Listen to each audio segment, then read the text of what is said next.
Hey, what's up everyone? Ralph here. So in this video, I want to talk about how people are planning to spend their tax refund dollars. Because as someone who's had $30,000 of credit card debt twice in their life, I know what it's like to be when it comes to managing money, make bad decisions. I also know what it's like to obviously make corrections and improve when it comes to how to manage money, and then eventually get out of that situation where you get to a point where you're making better decisions with how you manage money.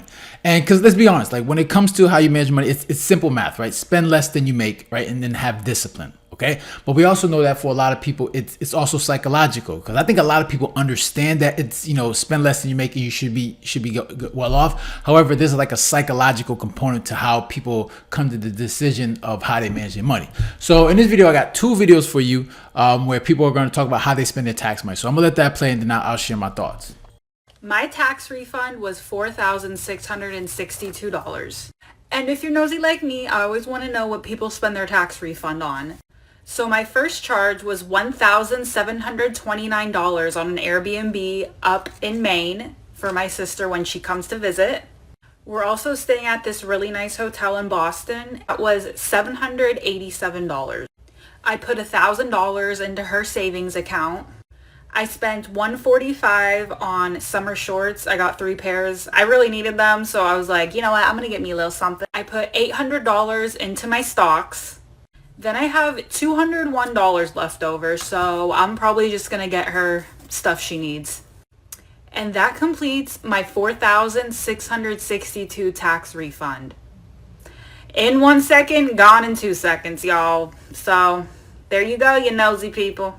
So you heard that, right? And even so, she doesn't mention if she has like any serious debt when it comes to credit cards or student debt. So it's really hard to really assess like how she should be managing her money. However, the one thing I want to talk about is what she said at the end, when she says in 1 second and gone the next, right? Because it shows you the mindset when it comes to how people go about when it comes to their relationship with money, right? As if she doesn't have a choice where that money goes. Right. And people have this mindset like, you know what, money comes and goes, so you might as well spend it, or tomorrow's not promised, so you might as well just enjoy it. And although that's true, however, you could live a long time, right? You could live into your 60s and your 70s and your 80s. So you do want to at least prepare for that. Right? You want to prepare for, just in case you do live that long. So you want to make sure you're setting up retirement funds. You want to make sure your emergency account, or you're putting your money where it's actually making money. So you don't have to be, you don't have to end up being that person where you're a greeter at Walmart in your 60s and your 70s. Right. And that's the thing, is like understanding the psychological component, the mental component when it comes to how you manage your money. Because so many people have this mindset like, hey,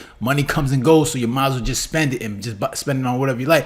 Because obviously she put $1,000 for a child, which is a good thing. But the way she's spending the money with the other things is as if, she doesn't have control with how she manages that money. Right, instead of saving it, putting it in the high yield savings accounts where that money is making more money and growing accordingly, right? Or putting in a retirement account, or whatever it is. So it's more so the mindset. Like I said, I don't know her financial situation, so maybe she's paid off her credit card debt, maybe she hasn't.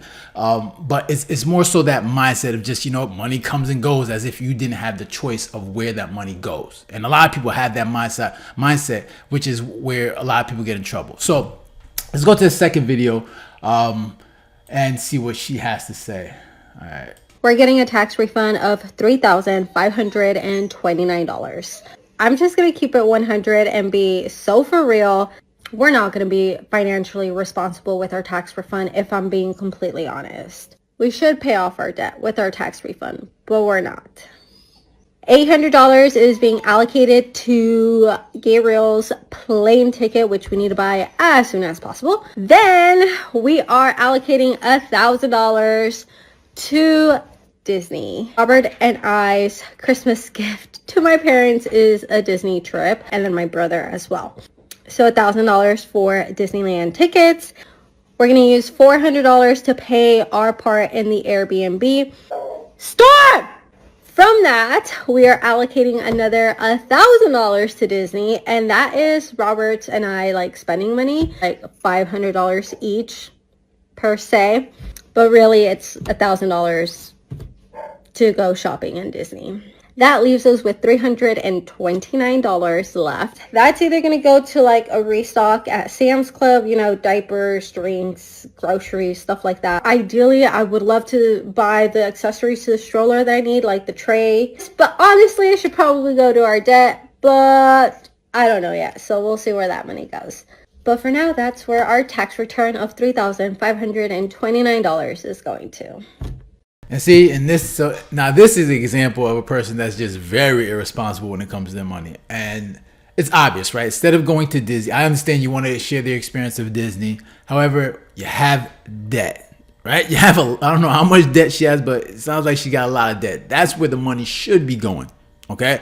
But, you know, for a lot of people, you know, these are the type of people that, you know, they complain that, oh, the economy's messed up. Inflation is so hard on us. It's just not fair. They'll be crying about all types of stuff when in reality, just how you manage your money is the reason why you're struggling, right? Not the economy, not inflation, not anything else. It's because you would rather spend your money on, you know, Disney rather than pay off the debt, right? Life is about trade-offs. Like, what's more important to you? Disney? Experience with Disney, which I get it, it's fun, it's a great experience for the kids, or making sure you're financially stable for just in case if there's an emergency or there's you know, your car breaks down or you know, anything happens, you have money saved up so you can pay for it instead of like going into the credit cards and racking up more debt. Okay, and that's the thing. It's like life is, when it comes to your finances, like it's simple math, right? You know, spend less than you make, and you should be in a good financial situation.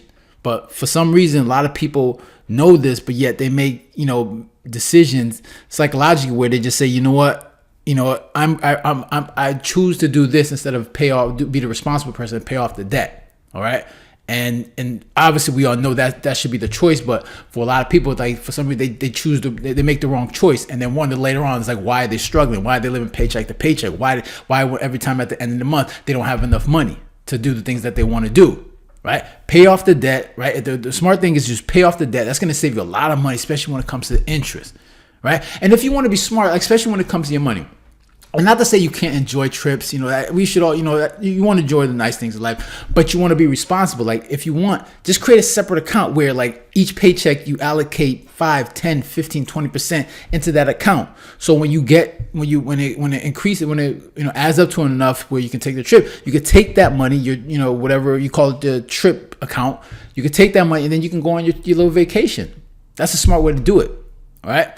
Create these bucket accounts where you allocate 10% here, 5% here, 20% here. And as long as you budget that way, then you don't have to feel guilty when you're spending that money to go on a trip, right? Whether it's, you know, whether you're going out to eat, whether you're going on vacation, whatever is in that account, you spend it, and you spend it guilt-free. But for a lot of people, it's just like whatever's in their bank account, that's what they're going to spend, and they'll figure it out later, which is the worst thing to do, right? So yeah, so those are my thoughts. Interested to hear your thoughts. Make sure to leave a comment down below, hit the like button and share. And if you haven't done so, then make sure to subscribe. All right, so guys, take care. Have a good one. Later.